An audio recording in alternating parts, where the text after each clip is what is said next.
ये राजा का क्या अर्थ है? राजा का कोई अर्थ नहीं है। ये लखनऊ का दिया हुआ नाम है। हम लोग की यूनिवर्सिटी की एक बहुत खास बात है कि एक दूसरे का सम्मान हमेशा करते हैं, चाहे कोई किसी भी पार्टी में हो। इसको आज के छात्र नेता भी निभा रहे हैं, ये बहुत अच्छी बात है। मेरे बाबा फ्रीडम फाइटर थे, स्वतंत्रता सेनानी थे। मेरे पिताजी सीआरपीएफ में थे। माताजी मेरी पूर्व जिला पंचायत सदस्य थी। कब आपने ये तय कर लिया था कि अब हमें राजनीति करना है? ये तो लखनऊ यूनिवर्सिटी की देन है। छात्र राजनीति यहाँ जिंदा होती और अगर इलेक्शन हो रहे होते टाइम टू टाइम तो कम से कम 100 से अधिक लड़के पदाधिकारी होते, अच्छी अच्छी जगह पे होते। केवल बताया गया कि इलेक्शन कराया जाएगा।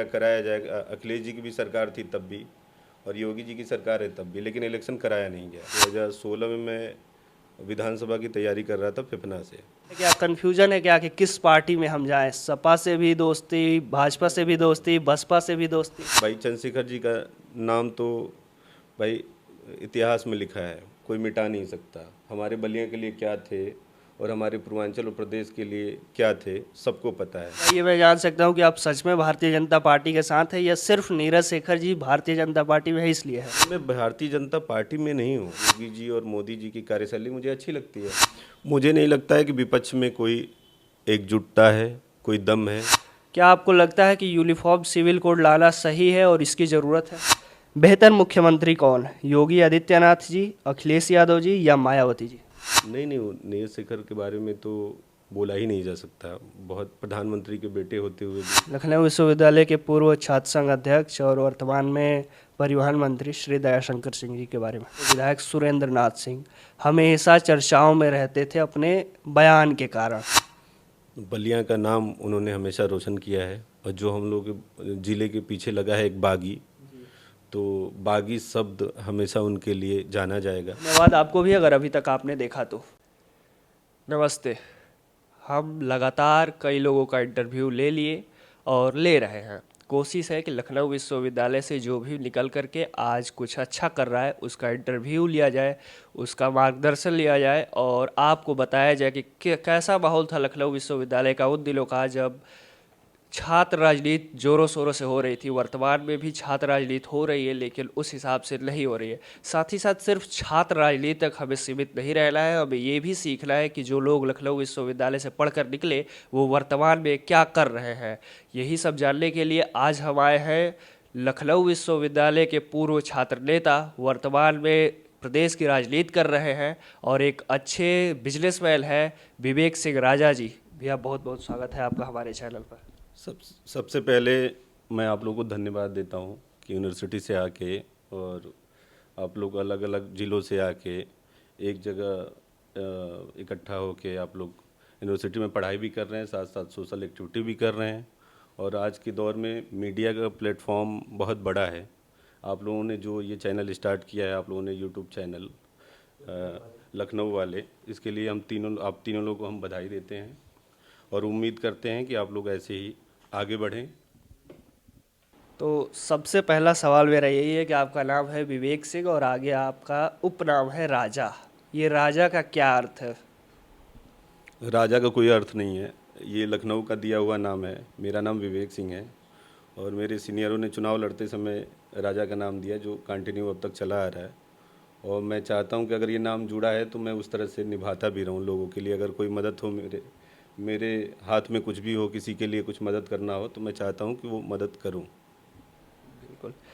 अब अपने बारे में ज़रा बता दीजिए, खास करके नए छात्र हमारे चूँकि विश्वविद्यालय के ज़्यादातर छात्र जुड़े हैं और तो उनको अपने बारे में ज़रा बता दीजिए। मैं सबको शुभकामना देता हूं, जो जिस क्षेत्र में पढ़ाई कर रहा है, तो मैं शुभकामना दे रहा हूं कि भाई अच्छे से पढ़ाई करे वो।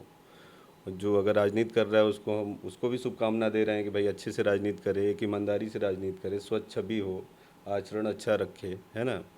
और हम लोग विश्वविद्यालय में ये चीज़ अच्छी है कि जितने भी जूनियर मिलते हैं या हम लोग भी सीनियरों से मिलते हैं, सब एक दूसरे का सम्मान करते हैं, चाहे कोई किसी पद पे हो या नहीं हो, पैसे से बड़ा हो छोटा हो। लेकिन हम लोग की यूनिवर्सिटी की एक बहुत खास बात है कि एक दूसरे का सम्मान हमेशा करते हैं, चाहे कोई किसी भी पार्टी में हो, लेकिन पर्सनली एक दूसरे का सम्मान करते हैं, मदद करते हैं। ये हमारी यूनिवर्सिटी की बहुत अच्छी पहचान है, पुरानी परंपरा, और इसको आज के छात्र नेता भी निभा रहे हैं। ये बहुत अच्छी बात है। यही खूबसूरती है लखनऊ विश्वविद्यालय की। अपने परिवार के बारे में बताइए ज़रा हमें। मैं बहुत ही सामान्य परिवार से हूँ और बलिया ज़िले के गढ़वार गांव से। और मेरे बाबा फ्रीडम फाइटर थे, स्वतंत्रता सेनानी थे। मेरे पिताजी सीआरपीएफ में थे। और मेरी 4 सिस्टर बड़ी थी, हम छोटे हैं, परिवार में सबसे छोटे हैं। माताजी मेरी पूर्व जिला पंचायत सदस्य थीं। वो वर्तमान समय में मेरे साथ यहीं लखनऊ में रहती हैं। बस यही छोटा सा परिवार है मेरा। बिल्कुल। अब मैं आपके बारे में सबसे पहले अपने माताजी का जिक्र किया और वो राजनीति में थी भी, तो क्या वो राजनीति सक्रिय राजनीति करती थी या फिर कोई और राजनीति करता था और वो सिर्फ चुनाव लड़ी थी? नहीं नहीं, राजनीति मेरी माताजी सक्रिय राजनीति में नहीं रहीं। और वो मेरे बाबा सक्रिय राजनीति में थे, मेरे बड़े बाबूजी सक्रिय राजनीति में थे, मेरे बड़े भाई साहब भी सक्रिय राजनीति में रहे हैं। मैं खुद भी कंटिन्यू लगातार प्रयास करता हूं कि मैं क्षेत्र के लोगों की, चाहे बलिया के लोगों की, चाहे मेरे जो जानने वाले लोगों की हों, उनकी जिस हिसाब से जिस रूप में मदद हो सके करूं। और राजनीति हम लोग कर ही रहे हैं कंटिन्यू, ऐसा नहीं है कि हाँ जी। कब आपने ये तय कर लिया था कि अब हमें राजनीति करना है? ये तो लखनऊ यूनिवर्सिटी की देन है। हम लोग ग्रेजुएशन करने आए, पढ़ने आए, उस समय सीनियरों का साथ मिला। खासतौर मेरे जीवन में स्टार्टिंग टाइम में राम सिंह राणा, जो हम मेरे बड़े भाई जैसे हैं, उनके साथ हम लोग, मतलब उनके साथ हम लोग साथ उनका साथ मिला हम लोगों को। उनकी छत छाया में रहना, मिलना जुलना लोगों से हुआ, तो थोड़ा ललक थी। और प्रयास भी किया गया 2012 में चुनाव लड़ने का। अंतिम समय में चुनाव नहीं हुआ। तो बाकी हम लोग भाई राजनीति में हैं, तो लखनऊ बिजनेस भी कर रहे हैं हम लोग, राजनीति भी कर रहे हैं। लखनऊ विश्वविद्यालय का दिन है कि आप राजनीति में आए। इसमें कोई डाउट नहीं है। तो 2006 से लखनऊ विश्वविद्यालय में छात्रों के लिए, जो छात्र राजनीति के लिए था छात्र संघ, वो छात्र संघ चुनाव बंद कर दिया गया। उस पर आप क्या सोचते हैं? बहुत बुरा हुआ, और जिसकी भरपाई कभी पूरी नहीं की जा सकती है। 2006 से लेके अभी तक 17-18 साल, 19 साल हो गए। 19 साल में कुछ नहीं तो सैकड़ों छात्र नेताओं का, नौजवानों का भविष्य अंधकारमय रहा। कुछ छात्र नेता सक्सेस भी हैं, सफल भी हैं, कुछ असफल भी रहे। अगर छात्र राजनीति यहाँ जिंदा होती और अगर इलेक्शन हो रहे होते टाइम टू टाइम, तो कम से कम 100 से अधिक लड़के पदाधिकारी होते, अच्छी अच्छी जगह पे होते। जो ये कमी हमेशा रहेगी, जो पूरी नहीं की जा सकती है। बिल्कुल। तो लखनऊ विश्वविद्यालय में छात्र राजनीति की है, तो उसका हमें कोई किस्सा बताइए, खास करके हमारे दर्शकों के लिए वहाँ का एक कोई मज़ेदार किस्सा बता दीजिए। इलेक्शन का टाइम था, सारे लोग तैयारी कर रहे थे, लगभग सारे लोग नामांकन फॉर्म ले चुके थे। और आखिरी टाइम में स्टे आ जाना और चुनाव ना होना, ये बहुत बुरा था। और ये मतलब सारे छात्र नेताओं जो उस समय 2012 में चुनाव लड़ रहे थे, वो सबके लिए बुरा था, और जिसको भूला नहीं जा सकता है। आप भी लिए थे किसी? हाँ हाँ बिल्कुल, मैंने भी अध्यक्ष के लिए लिया हुआ था। और उसके बाद फिर कैंपस में आना जाना भी बहुत कम हो गया लोगों का, और लोगों का मन भी हट गया, क्योंकि तैयारी लगभग 1 साल पहले से सारे लोग कर रहे थे। हमें उम्मीद थी कि अखिलेश जी की सरकार आई है तो इलेक्शन कराएगी, लेकिन ऐसा हुआ नहीं। केवल बताया गया कि इलेक्शन कराया जाएगा कराया जाएगा। अखिलेश जी की भी सरकार थी तब भी, और योगी जी की सरकार है तब भी, लेकिन इलेक्शन कराया नहीं गया। और बसपा सरकार ने तो बंद ही किया था। वहाँ लखनऊ विश्वविद्यालय से जब निकले, अब प्रदेश की राजनीति करने लगे, देश की राजनीति करने लगे, तो आप 2016 के शुरुआती दिनों में, हम आपके बारे में जब पता कर रहे थे, तो एक हमें मिला न्यूज़पेपर की कटिंग कि आप मंदिर के लिए ज़मीन दान कर दिए थे। इतना मतलब कहाँ से ये त्याग दान करने की अंदर से ये इच्छा की? नहीं नहीं, ऐसा नहीं है। हम लोग, हमारे गांव के मतलब कुछ गुप्ता समाज के लोग हैं, तो हमारे क्षेत्र में गणिनाथ बाबा का मंदिर नहीं था। और 2016 में मैं विधानसभा की तैयारी कर रहा था फिपना से, तो मतलब अपनी खरीदी हुई ज़मीन पे मैंने मंदिर के लिए ज़मीन दान की।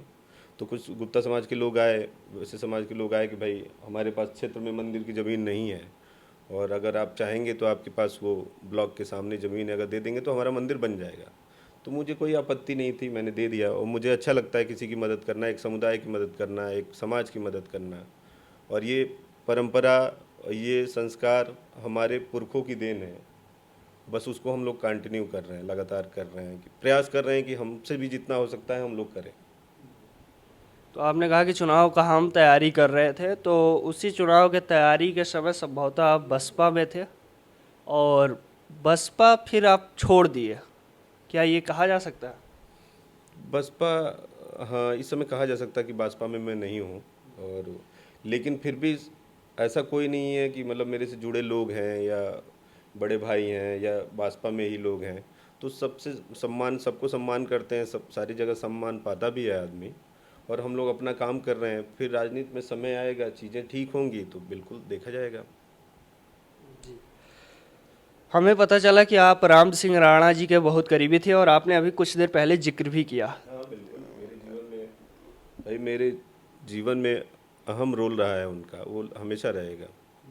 तो राम सिंह राणा जी के आप करीबी थे, जो कि सपा के नेता हैं, और उसके बाद आप पूर्व प्रधानमंत्री स्वर्गीय श्री चंद्रशेखर जी, जिनकी तस्वीर भी आप लगाए हैं, एकमात्र यही तस्वीर हमें इस कमरा में दिखा आपके ऑफिस में, उनके पुत्र जो हैं राज्यसभा सांसद श्री नीरज शेखर जी, उनके भी बड़े करीबी आप माने जाते हैं। और साथ ही साथ ये भी पता चला कि थोड़ा बहुत उमा शंकर सिंह, जो बसपा के इकलौते विधायक हैं, उनसे भी थोड़ी बहुत आपकी करीबी है। तो क्या आप अभी मन में संदेह है, क्या कन्फ्यूजन है क्या कि किस पार्टी में हम जाएं? सपा से भी दोस्ती, भाजपा से भी दोस्ती, बसपा से भी दोस्ती?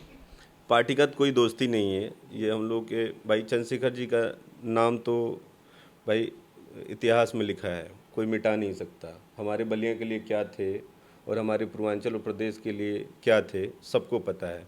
तो वो मेरे आदर्श हैं, हम उनको मानते हैं, उनके पद चिन्हों पे चलना चाहते हैं, ये अलग विषय है। और रिलेशन की बात है तो सब लोग बहुत छोटे भाई की तरह मानते हैं, हम उनको बड़े भाई की तरह मानते हैं, वही संबंध है, पार्टीगत कोई संबंध नहीं है जी। 2024 का चुनाव भी आ रहा है, तो क्या 2024 के चुनाव से पहले किसी पार्टी का दामन थामेंगे? नहीं, अभी पार्टी में ही है आदमी, हम लोग बीजेपी के साथ हैं अभी। और भाई हम लोग के नेता नीरज शेखर जी हैं, तो हम लोग चाहते हैं लोकसभा टिकट मिले, वो लड़ें, हम लोग भी मदद करें, हम लोग भी क्षेत्र में उनके लिए प्रयास करें, घूमें, जो हो सकता है हम लोग उससे वो करें। क्या ये मैं जान सकता हूँ कि आप सच में भारतीय जनता पार्टी के साथ हैं, या सिर्फ नीरज शेखर जी भारतीय जनता पार्टी में है इसलिए है? नहीं, इस समय मैं भारतीय जनता पार्टी के साथ हूँ, क्योंकि उनकी नीतियाँ अच्छी लग रही हैं, तो उनके साथ काम करने में अच्छा लग रहा है। और भारतीय जनता पार्टी में है आदमी, इसमें कोई डाउट नहीं है।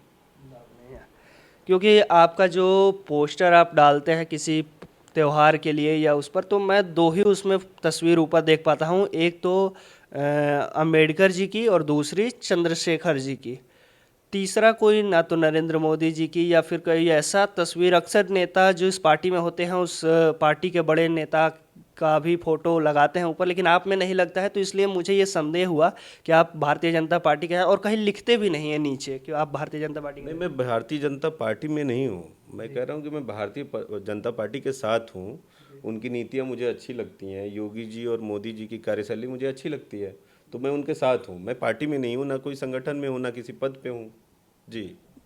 तो अब फिर अगला प्रश्न इसी से जुड़ा हुआ ये आ गया कि 2027 का चुनाव आप लड़ेंगे या नहीं, और लड़ेंगे तो क्या मन में है, निर्दलीय लड़ेंगे या फिर किसी पार्टी के साथ जाएंगे?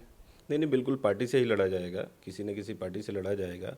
2024 का इलेक्शन हो जाने दीजिए, लोकसभा हो जाने दीजिए, चीज़ें फिर देखी जाएंगी और बहुत जल्दी पता भी चल जाएगा लोगों को जी।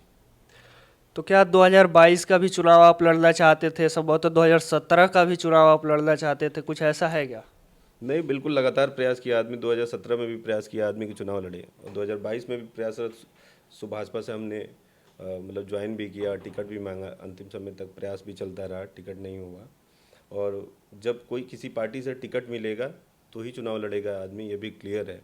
तो 2027 में आदमी प्रयास करेगा, तब तक आदमी काम कर रहा है, सोशल एक्टिविटी कर रहा है, क्षेत्र में भी आना जाना है, क्षेत्र में भी लगातार हम लोग जाते हैं, और किसी की मदद होती है क्षेत्र के लोगों की तो करता भी है आदमी। तो बिल्कुल इसी उम्मीद से करता है कि आज नहीं तो कल किसी पार्टी ने अगर मौका दिया तो हम लोग चुनाव लड़ें। तो आपने कहा कि भारतीय जनता पार्टी की नीतियों से हमें अच्छा लग रहा है, भारतीय जनता पार्टी की नीतियाँ, तो भारतीय जनता पार्टी में इस समय मुख्यमंत्री हैं उत्तर प्रदेश के माननीय योगी आदित्यनाथ जी, और उनकी बुलडोजर बड़ी चर्चा में रहती है।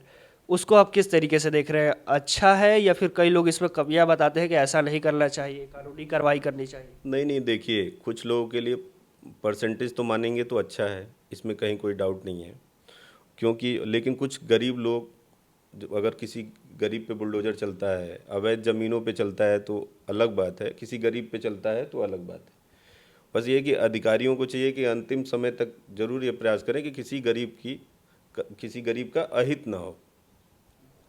अब आप बलिया के फेफना से हैं, बलिया को बागी बलिया कहा जाता है। अंग्रेजों से लड़ाई लड़ने में अहम भूमिका बलिया निभाया था, सबसे पहले आज़ाद भी हो गया था 5 साल पहले, देश के आज़ाद होने से पहले। लेकिन जब पूर्वांचल एक्सप्रेसवे भारतीय जनता पार्टी द्वारा बनाया गया तो उसमें बलिया को दरकिनार कर दिया गया और बलिया को नहीं जोड़ा गया। क्या वजह रही और आपको क्या लगता है, इससे मन में दुखी है क्योंकि आप बलिया से राजनीति करने वाले हैं? देखिए, दुखी तो नहीं है, गाजीपुर तक तो पहुंच ही गए हम, और आने वाले 1-1.5 साल में हम लोग बलिया तक भी ग्रीन प्लेट एक्सप्रेसवे के माध्यम से पहुंच जाएंगे। तो जितनी अभी सुविधाएं हमें मिल रही हैं पहले से ज़्यादा ही मिल रही हैं, तो हम लोग के लिए अच्छा है, इसमें बुरा कुछ भी नहीं है कि बुरा लग रहा है। लेकिन हाँ, हमारी पहले भी मांग थी हम लोगों की कि भाई बलिया तक बने, तो अब वो मांग कंप्लीट हो गई। बन के अगर स्टार्ट हो जाता है तो मैं सरकार को शुभकामना देता हूँ, बधाई देता हूँ कि भाई इतना अच्छा काम हुआ। अब हम ये जानना चाहेंगे कि आप 2017 में भी चुनाव लड़ना चाहते थे, किसी कारणवश आपको टिकट ना मिलने की वजह से आप नहीं लड़ पाए। 22 में भी लड़ना चाहते थे, आपको टिकट ना मिल पाने की वजह से नहीं लड़ पाए। 27 में लड़ना चाहते हैं, ऐसा कह रहे हैं आप। लेकिन आपके जो भी सोशल मीडिया पर हम देखते हैं वहाँ पर आप कहीं राजनेता अपने आप को नहीं, पॉलिटिशियन अक्सर लोग लिख देते हैं, छोटा मोटा भी राजनीति करना चाहते हैं तो पॉलिटिशियन तुरंत लिख देते हैं।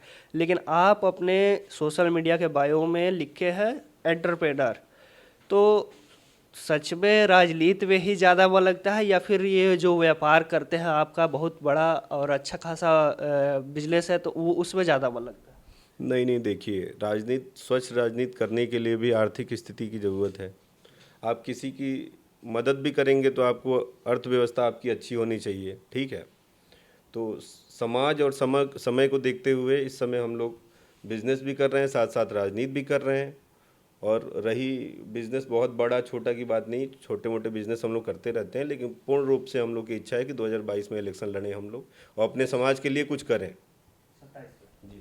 2024 का चुनाव नज़दीक है तो वर्तमान में जो केंद्र में सरकार है, राज्य में भी भाजपा की सरकार है, केंद्र में भी भाजपा की सरकार है, नरेंद्र मोदी जी की सरकार है, तो क्या आपको लगता है 2024 के चुनाव में भारतीय जनता पार्टी का कोई पार्टी मुकाबला कर पाएगी या गठबंधन करके अन्य पार्टियां मुकाबला कर पाएंगी, जिस प्रकार से गठबंधन लगातार गठबंधन की बातें चल रही हैं? मुझे नहीं लगता है कि विपक्ष में कोई एकजुटता है, कोई दम है, या कोई भी उन लोगों के पास कोई सब्जेक्ट या विषय है जिस पे वो लोग चुनाव लड़े। तो इस 100% मैं नहीं कह सकता किसी चीज़ को, लेकिन फिर भी मुझे उम्मीद है कि मोदी जी दोबारा आएंगे, दोबारा प्रधानमंत्री बनेंगे, क्योंकि उनकी नीतियों से गरीब काफ़ी ज़्यादा प्रभावित हैं, और गरीब तक लोग मोदी जी को प्रधानमंत्री फिर एक बार 2024 में देखना चाहते हैं। तो आपने नीतियों की बात की तो उसी में से एक भारतीय जनता पार्टी का शुरू से एजेंडा रहा है यूसीसी, यूनिफॉर्म सिविल कोड, और इस समय जोरों शोरों से उसकी चर्चा भी चल रही है। क्या आपको लगता है कि यूनिफॉर्म सिविल कोड लाना सही है और इसकी ज़रूरत है? बिल्कुल लागू होना चाहिए। सारे मतलब हम लोग भारत के हैं और भारतीय हैं, तो सारे भारतीय भाई एक नियम और एक संविधान से जुड़ें, सबके लिए एक ही नियम रहे, उसमें कोई जातिगत और धर्म से रिलेटेड कोई अलग अलग नियम ना रहें। तो ये तो अच्छी बात है, बुरी बात नहीं है, लेकिन मुझे लगता है इस चीज़ को ओपन कर देना चाहिए कि हाँ, किसके तहत क्या क्या चीज़ों में परिवर्तन लाया जाएगा, क्या क्या चीज़, मतलब ओपन कर देना चाहिए। जो एक शब्द में बंधा हुआ है उसको, यूसीसी एक शब्द में बंधा हुआ है, उसको एक पूरा प्रॉपर वे में उसका डॉक्यूमेंट आना चाहिए कि उसमें क्या चेंज करना है और क्या क्या और कौन कौन सा जो तख्ता है उस प्रभावित होगा, ये चीज़ ओपन कर देनी चाहिए, तो ज़्यादा कहने में आसानी होगी। फिर से बलिया जाते हैं। बलिया में अभी वर्तमान में गर्मी में हीट वेव की वजह से लगभग सैकड़ों लोग मर गए। क्या वजह रही? क्या भारतीय जनता पार्टी की सरकार उस हिसाब से बलिया पर ध्यान नहीं दे रही है या फिर वहाँ पर जो चिकित्सा के लिए रिसोर्सेज है वो कम है, आपको लग रहा है? देखिए, कहीं ना कहीं भाई 2-4-10 सालों में चेंज तो हुआ है, लेकिन फिर भी चिकित्सा व्यवस्था में अभी कमी है। और जो पदाधिकारी हैं लगातार प्रयास भी कर रहे हैं, जो हम लोग के यहाँ के मंत्री हैं दयाशंकर भैया, वो भी लगातार, हम लोग यूनिवर्सिटी से सीनियर बड़े भाई भी हैं, वो भी लगातार प्रयास कर रहे हैं। तो हम लोग मांग करते हैं वह कि और चिकित्सा सुविधा अच्छे से अच्छा हो। और इस बार तो गर्मी खैर बहुत ज़्यादा थी भी, और इसका मतलब इस साल को देखते हुए अगली साल की तैयारी हो, चिकित्सा व्यवस्था उतनी सुदृढ़ हो, ब्लॉक वाइज जो सीएससी पीएससी ब्लॉक वाइज जो गाँव में है उसकी भी व्यवस्था ठीक की जाए। अब हमारा बहुविकल्पीय प्रश्न है, हम विकल्प देंगे आपको और आपको जवाब देना होगा। पहला सवाल ये है कि बेहतर प्रधानमंत्री आपके हिसाब से कौन है। हालांकि इसका जवाब हमको लग रहा है कि आप दे चुके हैं। पहला विकल्प है आपके सामने नरेंद्र मोदी जी और दूसरा विकल्प है इससे जो पूर्व में थे प्रधानमंत्री जी मनमोहन सिंह जी। नहीं, नरेंद्र मोदी, इसमें कहीं कोई डाउट नहीं है। बेहतर मुख्यमंत्री कौन है, योगी आदित्यनाथ जी, अखिलेश यादव जी या मायावती जी। योगी आदित्यनाथ। अब अगला हमारा प्रश्न ये है कि मैं एक नाम लूँगा और वो बलिया के ही नेता होंगे, उनके बारे में आपको एक लाइन बोलना है, जो मर्जी आए, जैसा समझ में आए आपको एक लाइन में, मतलब कम शब्दों में बोल दीजिएगा उनके बारे में कि आपको कैसे वो लगते हैं। वीरेंद्र सिंह मस्त जी तत्कालीन वहाँ के सांसद हैं।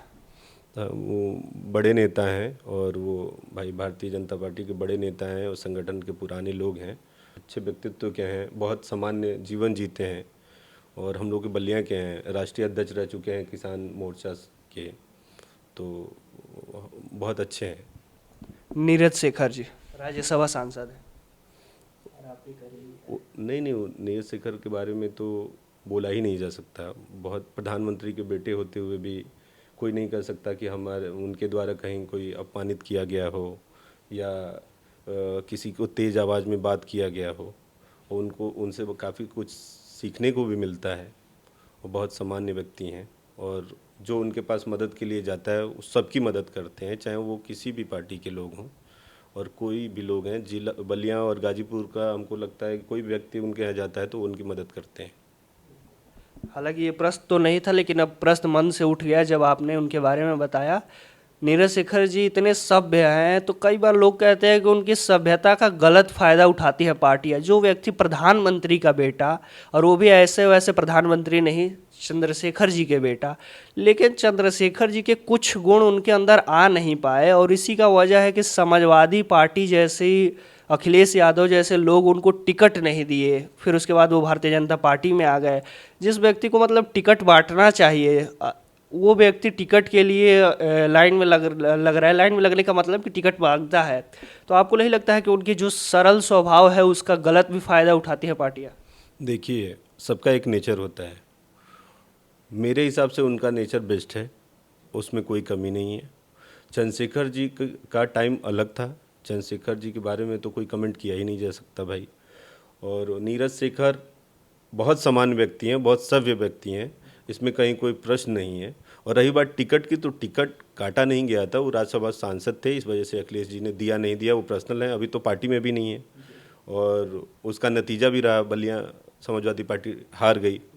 वो किसी और को दे के किए क्या, वो जब चुनाव तो हार गए, तो उसमें तो सांसद जी के लिए और अच्छा ही हुआ जो हुआ। जी, इस समय केंद्र राजनीति में राजनीति कर रहे हैं और सांसद हैं, मोदी जी के साथ जुड़े हुए हैं। जी, और उनके बारे में बहुत ही सरल स्वभाव के, अभी कुछ दिन पहले एक तस्वीर भी उनकी बड़ी वायरल हुई थी, चप्पल पहने हुए और एयरपोर्ट पर जा रहे थे। बड़े सरल स्वभाव के व्यक्ति हैं। अगला प्रश्न ये है कि अंबिका चौधरी के बारे में बोलिए कम शब्दों में। अच्छे राजनेता हैं, बहुत अच्छा बोलते हैं, समाजवादी पार्टी के अच्छे राजनेताओं में से हैं।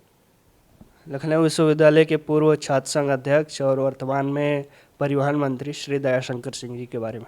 हम लोग के बड़े भाई हैं और हम यूनिवर्सिटी का सम्मान वो हमेशा रखते हैं और लखनऊ यूनिवर्सिटी ने जो भी उनको दिया है, आज वो लखनऊ यूनिवर्सिटी को अपने नाम के हिसाब से रिटर्न कर रहे हैं।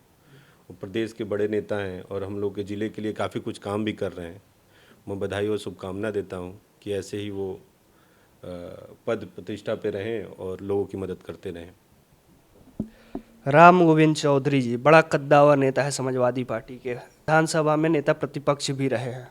बिल्कुल, चंद्रशेखर जी के ज़माने से लेके अब तक वो अपने को मतलब पुराने चंद्रशेखर जी के ज़माने में जो राजनीति होती थी वहाँ से लेकर आधुनिक ज़माने की राजनीति में वो अभी लगातार हैं।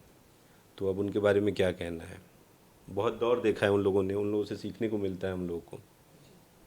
आप जिस क्षेत्र से, जिस विधानसभा से तैयारी कर रहे हो, उसी विधानसभा से विधायक और पूर्व मंत्री उपेंद्र तिवारी जी, जो भारतीय जनता पार्टी के नेता है, हालांकि चुनाव इस बार हार गए, उनके बारे में? बहुत अच्छे राजनेता हैं, क्षेत्र में रहते हैं, जनता के बीच रहते हैं। और चुनाव हार गए वो तो, उससे पहले भी विधायक भी रहे हैं, मंत्री भी रहे हैं। और मैं उसी क्षेत्र का हूँ, उसी विधानसभा से हूँ।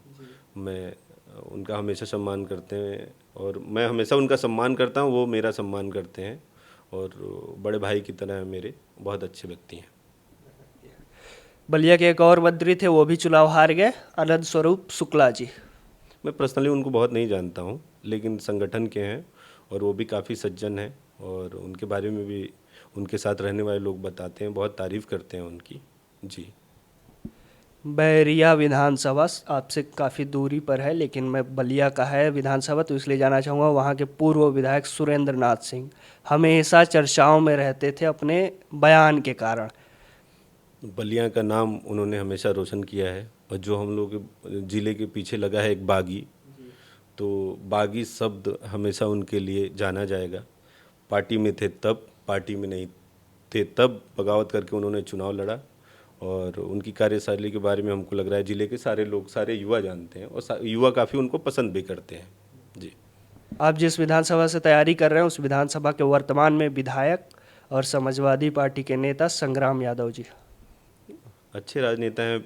हमेशा हमको लग रहा है जब से हम लोग स्टूडेंट टाइम से, जब से हम लोग होश संभाले, तब से देख रहे हैं वो लगातार चुनाव लड़ते हैं, प्रयास करते रहते हैं। तो अच्छे व्यक्ति हैं और उन्होंने साबित भी किया है भाई कि लगातार प्रयास करने से कोई चीज़ें हासिल होती हैं। और इतने दिनों बाद लगातार प्रयास करने के बाद वो विधायक बने। शुभकामनाएं हैं उनके साथ हमारी। ये आखिरी नाम है और ये समाजवादी पार्टी के बड़े अच्छे नेता है, और साथ ही साथ इनको दयाशंकर सिंह के सामने मैदान में उतारा गया था समाजवादी पार्टी द्वारा, लेकिन ये चुनाव हार गए थे, नारद राय जी। बहुत अच्छे व्यक्ति हैं और सबसे बड़ी खासियत उनके साथ ये है कि जो उनके साथ पुराने लोग हैं वो आज भी उनके साथ हैं। और अपना लगातार इस उम्र में भी वो लोग राजनीति में एक्टिव हैं और समाज के लिए और अपने अपने साथ के लोगों के लिए वो दौड़ रहे हैं। बहुत अच्छी बात है। आखिरी में मैं ये जानना चाहूँगा कि अगर आप चुनाव लड़ते हैं तो आप प्रमुख कौन से कार्य करेंगे, खास करके अपने विधानसभा के लिए?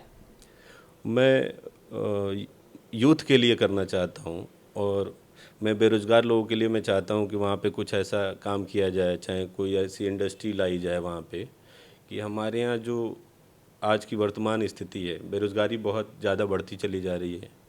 यूथ हमारे जो हैं भाई, बहुत कम रोज़गार मिल रहा है, तो रोज़गार की संभावनाएं वहाँ बढ़ाई जाए, रोज़गार वहाँ पे बढ़े। हम लोग लगातार यही प्रयास करेंगे कि रोज़गार वहाँ बढ़े। बलिया को क्या आप ये मानते हैं कि जितना विकास होना चाहिए बलिया का उतना नहीं हुआ है, और इसके क्या कारण है? ऐसा नहीं मानता मैं कि विकास नहीं हुआ है। और चाहे बहन जी थी तब, चाहे अखिलेश यादव थे, चाहे योगी जी हैं, लगातार कुछ ना कुछ ज़िले को मिलता रहा है। और हमारे किसी भी पार्टी के जो राजनेता हैं, पुराने भी नए भी, चाहे वर्तमान समय में भी, बलिया के लिए हमेशा प्रयास करते रहते हैं और कुछ ना कुछ लाते रहते हैं, जिसका नया फलस्वरूप अभी मेडिकल कॉलेज सुनने में आ रहा है। तो मैं शुभकामना देता हूं कि जल्दी से जल्द मेडिकल कॉलेज की स्थापना बलिया में हो, कि ये भी चीज़ हमारी एक पूरी हो। आपने हमें समय दिया, इसके लिए बहुत बहुत धन्यवाद। हमारा आप देख रहे थे लखनऊ वाले, मेरा नाम है विकास सिंह, कैमरे के पीछे विवेक, सहयोगी साथी सुमित सिंह चौहान, और इस इंटरव्यू को ऑर्गेनाइज कराए थे अमन चौधरी जी। आपने भी हमें समय दिया, इसके लिए बहुत बहुत धन्यवाद, और आपके राजनीति में भविष्य के लिए शुभकामनाएं भी हमारे चैनल की तरफ से। मैं शुभकामना आप तीनों लोगों को देना चाहता हूं, विकास जी, विवेक जी, सुमित जी। और मैं चाहता हूं कि ऐसे ही आप लोग का चैनल आगे बढ़े, लोगों में लोकप्रियता बढ़े। आप लोग का लगातार